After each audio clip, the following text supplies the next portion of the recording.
कैसे हैं आप सब। उम्मीद करती हूँ आप लोग अच्छे होंगे। आज आपकी वर्कशीट नंबर 10 आई है, इसे अच्छे से लेबल कर लीजिए, डेट डाल दीजिए, क्लास, सब्जेक्ट, अपना नाम, अपने टीचर का नाम लिख लीजिए। चलिए पढ़ना शुरू करते हैं। प्यारे बच्चों, आज हम अपनी पाठ्य पुस्तक वसंत से पाठ लाख की चूड़ियाँ, जिसके लेखक कामता नाथ जी हैं, उसका 5वां भाग पढ़ेंगे।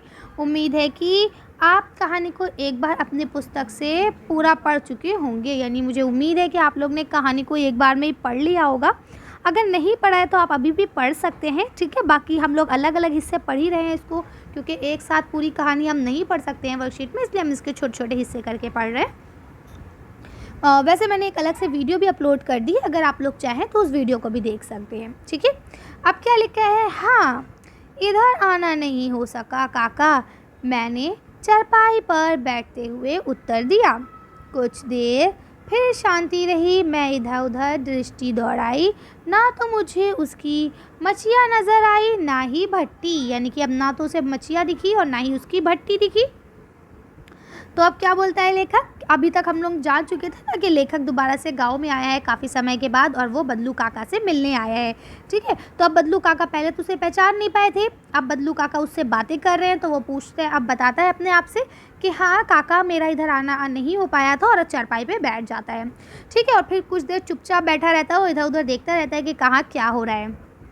आजकल काम नहीं करते काका? मैंने पूछा। लेखक ने बदलू से पूछा, क्या काका आजकल काम नहीं कर रहे? नहीं लल्ला, क्योंकि वो लल्ला ही कहते थे। नहीं लल्ला, काम तो कई साल से बंद है।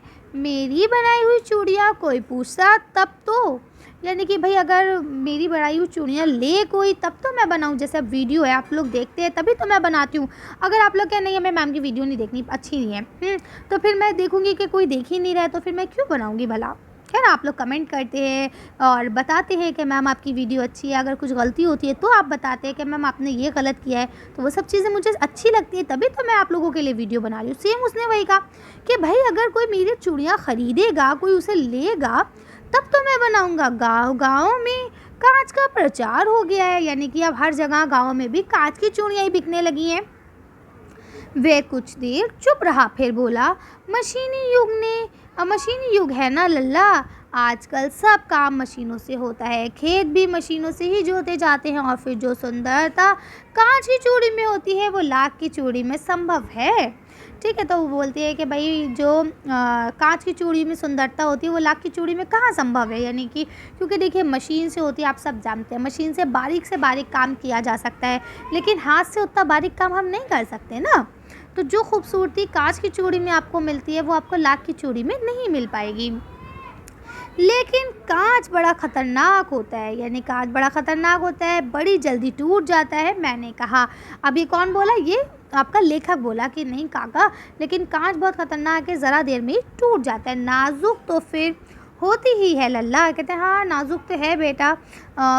कहते कहते उसे खांसी आ गई, वह देर तक खांसता रहा। अब जैसा आपको पता है बुढ़ापे का आलम गांव के लोग कैसे होते हैं, खांसी आ गई तो काफ़ी देर तक खांसते रहते हैं। मुझे लगा उसे दमा है, यानी दमा एक बीमारी होती है खांसी की, तो वही बता रहे कि मुझे ऐसा लगा शायद उसे दमा है, सांस वाली बीमारी जिसमें खांसी आने लगती कंटिन्यूसली।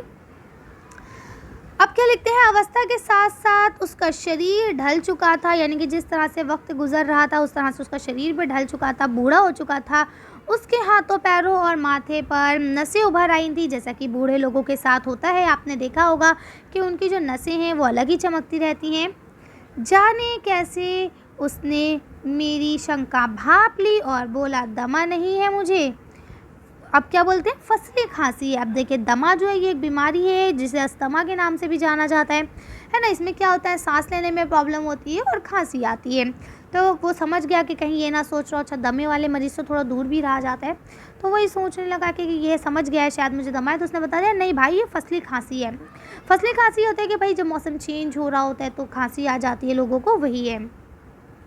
यही महीने 2 महीने से आ रही है, 10-15 दिन में ठीक हो जाएगी। क्या बोला? महीने 2 महीने से आ रही है और 10-15 दिन में ठीक हो जाएगी। अब क्या हुआ? मैं चुप रहा। मुझे लगा उसके अंदर कोई बहुत बड़ी व्यर्थता छुपी हुई है, यानी उसे लगा कि कोई बहुत बड़ी परेशानी, मुसीबत उसके अंदर छुपी हुई है। मैं देर तक सोचता रहा कि इस मशीन युग ने कितने हाथ काट दिए। हाथ काट दिए इन द सेंस ये एक आपका मुहावरा है कि भाई देखिए मशीनी युग के आने से जो हाथ के कारीगर थे, जो काम हाथ से किया जाता था वो मशीनों के द्वारा होने लगा, है ना। अब जब वो काम मशीनों के द्वारा होने लगा तो जो हाथ से काम करने वाले लोग थे वो सब बेरोज़गार हो गए, नहीं हो गए, उसी चीज़ को ये कह रहे हैं। कुछ देर फिर शांति रही जो मुझे अच्छी नहीं लगी, यानी कि अब क्या होता है, दो लोग बातें कर रहे होते हैं। अब आप अगर देखिए आप दो दोस्त हैं तो आप पता नहीं कहाँ कहाँ की बातें निकाल के एक दूसरे से बातें करना शुरू कर देंगे। हाँ भाई मैंने ये किया, हाँ बहन मैंने वो किया, है ना। लेकिन अगर कोई आपसे उम्र में बड़ा होगा तो आप थोड़ी देर शांति बना के रखेंगे, है ना, सोचेंगे कि कहीं कुछ गलत ना बोल दें। तो यहाँ बदलू काका भी उससे बड़े थे तो वो चुप रहा, उसकी हिम्मत नहीं हो रही थी बात करने की इस तरह से, ठीक है। तो क्या बोलते हैं, वो शांति मुझे अच्छी नहीं लगी। आम की फसल अब कैसी है काका, उसने पूछा बात को बढ़ाते हुए कि भाई काका आम की फसल कैसी होती है। कुछ देर पश्चात मैंने बात का विषय बदलते हुए पूछा, यानी कि अब क्योंकि इतनी देर से चिड़ी और इसका ही चल रहा था, उसे लगा कि भाई देखिए अगर आपका काम बंद हो जाता है तो आपको बुरा तो लगता ही है। तो उसे लगा कि शायद भाई इन्हें बुरा ना लग रहा हो, इसलिए उसने बात को बदल दिया, टाल दिया बात को, ठीक है। अब क्या पूछा कि आम की फसल कैसी रही, तो उसने बोला अच्छी है लल्ला, बहुत अच्छी है। उसने क्या कहा, अगला का उत्तर दिया, क्या कहा कि लहक कर उत्तर दिया और अंदर अपनी बेटी को आवाज़ दी, यानी कि उछल मतलब एकदम ही से खुश होकर कहा कि भाई हाँ वो तो बहुत अच्छी रही है, और अपनी बेटी को आवाज़ दी, अरे रज्जू लल्ला के लिए आम तो ले आ। तो अब क्या हुआ, उसने रज्जू को आवाज़ दी, उसकी बेटी है, उसको आवाज़ दे के कहा कि भाई आम की फसल तो ले आओ, आम ले आओ ज़रा लल्ला के लिए, आम खाएगा ये। फिर मेरी ओर मुखातिब होकर बोला, माफ़ करना लल्ला, तुम्हें आम खिलाना तो मैं भूल ही गया, क्योंकि हर बार याद है ना आपको वो आम खा के आता था। अब देखिए यहाँ नए शब्द लिखे हैं, मचिया, मचिया मतलब क्या होता है, छोटी खाट। दमा, अस्थमा के नाम से भी एक बीमारी है। फसली खांसी, किसी विशिष्ट फसल या मौसम में होने वाली खांसी। व्यर्थता यानी परेशानी। लहक कर यानी खुश होकर। मुखातिब होना ये उर्दू का वर्ड है, आपकी तरफ मुँह करके, ठीक है। मुखातिब होना यानी अगर आपसे मुखातिब है तो स्पेशली आपकी तरफ मुँह करना, हमसे मुखातिब है तो हमारी तरफ मुँह करना। जिस मुखातिब होने का मतलब होता है जिससे हम बात कर रहे हैं, है ना, उसकी तरफ स्पेशली मुँह करना। तो अब देखिए यहाँ तक उम्मीद करती हूँ आपको अच्छे से समझ में आ गए हो गया। अब यहाँ देखिए ये आपको गद्यांश दिया है, गद्यांश को पढ़कर निम्नलिखित प्रश्नों के उत्तर दीजिए। पहला प्रश्न लिखा है, जब लेखक काफ़ी समय बाद बदलू के घर गया तो उसने क्या बदलाव नज़र आया, उसने क्या चीज़ें देखी जो चेंज थी। तो चलिए इसका आंसर देखते हैं। यहाँ से लिखेंगे कि लेखक को ना उसकी मचिया नज़र आई और ना ही भट्टी, ठीक है। चलिए अगला क्वेश्चन पढ़ते हैं। नेक्स्ट क्वेश्चन लिखा हुआ है, गांव में बदलू का लाख की चूड़ियों का जो काम था वो क्यों बंद हो गया था। गद्यांश को पढ़कर अनुमान लगाइए। चलिए इसका आंसर देखते हैं। तो इसका आंसर आप बहुत सिंपल सा लिख लेंगे कि गांव की सभी महिलाएं जो थी वो कांच की चूड़ियाँ पहनने लगी थी, इसीलिए उसका काम बंद हो गया था, ठीक है। चलिए अगला क्वेश्चन पढ़ते हैं। यहाँ पे आपको नेक्स्ट क्वेश्चन दिया गया है, मशीनी युग से बदलू का क्या अभिप्राय था, लिखें। यानी उसने बोला था ना कि ये मशीनी युग है, तो इससे क्या अभिप्राय है उसका। चलिए इसका आंसर देखते हैं। तो आप लिखेंगे कि मशीनी युग से जो अभिप्राय है उसका मतलब ये है कि मशीनों का दौर, अर्थात जब सब कामों को हाथों की जगह मशीनों से ही किया जाने लगे और मशीनों से बनी हुई चीज़ों को ही खरीदा जाने लगे, है ना, उसको ही क्या कहा जाता है, मशीनों का दौर, लिख लेंगे आप। चलिए अगला क्वेश्चन पढ़ते हैं। यहाँ आपको नेक्स्ट क्वेश्चन लिखा हुआ है, लेखक के इस कथन का भाव लिखिए। मशीनी युग के कितने हाथ काट दिए हैं, यानी मशीनी युग आने से कितने हाथ कट गए। तो हाथ कट गए इन द सेंस के रेल में हाथ कट गए, नहीं ऐसा नहीं है, मतलब ये कि ऐसा क्या हुआ कि लोगों ने काम छोड़ दिया, है ना। तो चलिए देखते हैं इसका आंसर। तो देखिए आप इसका आंसर ये लिखेंगे, ये हाथ कटने का अभिप्राय ये है कि ज़्यादातर जो काम थे वो सब मशीनों के द्वारा किए जाने लगे, ठीक है। और मशीनों के द्वारा काम किए जाने लगे तो जो काम हाथ से किए जा रहे थे वो लोग क्या हो गए, बेरोज़गार हो गए। एक तो मशीनों से काम जल्दी हो जाता है, दूसरा बहुत सारे जो लोग हैं 100 लोगों का काम एक मशीन एक दिन में कर देती है ना। तो इसका मतलब क्या, जो हाथ से काम करने वाले लोग थे वो क्या हो गए, बेरोज़गार हो गए, ठीक है। चलिए अगला क्वेश्चन पढ़ते हैं।